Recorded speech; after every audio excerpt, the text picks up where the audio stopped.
ಈ ಪುಸ್ತಕದಿಂದ move on ಆಗ್ಬೇಕು ಅಂತ ಅಂದ್ರೆ ಈ ಪುಸ್ತಕನ ಖಂಡಿತವಾಗ್ಲೂ ಓದ್ಬೋದು.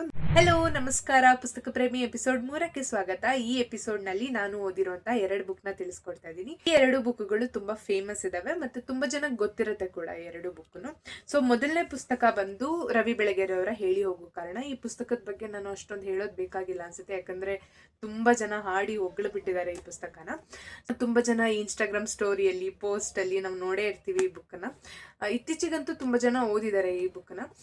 ಇದು ಒಂದು ಲವ್ ಸ್ಟೋರಿ ಬುಕ್. ಸೊ ತುಂಬಾ ಚೆನ್ನಾಗಿದೆ. ಮತ್ತೆ ನೀವು ಏನಾದ್ರೂ ಈ ಪುಸ್ತಕದಿಂದ ನಿಮ್ಮ ಓದೋ ಹವ್ಯಾಸನ ಸ್ಟಾರ್ಟ್ ಮಾಡ್ಬೇಕು ಅಂದ್ರೆ ಖಂಡಿತವಾಗ್ಲೂ ಮಾಡ್ಬೋದು. ಆದ್ರೆ ಇದೇ ಬುಕ್ ಕೊನೆ ಅಂತೂ ಆಗ್ಬಾರ್ದು, ಯಾಕಂದ್ರೆ ಕನ್ನಡದಲ್ಲಿ ಸುಮಾರು ಲೇಖಕರು ಬರೆದಿರೋಂಥ ಸುಮಾರು ಬುಕ್ಸ್ ಗಳಿದಾವೆ.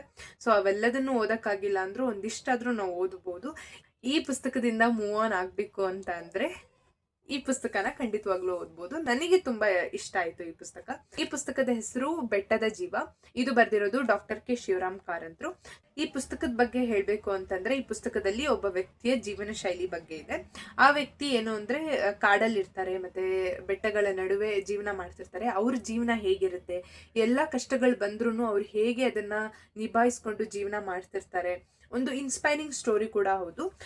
ತುಂಬಾ ಚೆನ್ನಾಗಿದೆ. ಒಂದು ಎಮೋಷನ್ ಟ್ರ್ಯಾಕ್ ಕೂಡ ಈ ಪುಸ್ತಕದಲ್ಲಿದೆ. ನನಗೆ ಅದು ತುಂಬಾ ಇಷ್ಟ ಆಯ್ತು. ಪರಿಸರನ ಫೀಲ್ ಮಾಡೋರು, ಎಂಜಾಯ್ ಮಾಡೋರು, ಇಷ್ಟಪಡೋರಿಗೆ ಈ ಪುಸ್ತಕ ಬೇಗ ಕನೆಕ್ಟ್ ಆಗುತ್ತೆ. ನನಗೂ ಕೂಡ ತುಂಬಾ ಇಷ್ಟ ಆಯ್ತು. One of the best book ನಾನು ಓದಿದ್ರಲ್ಲಿ.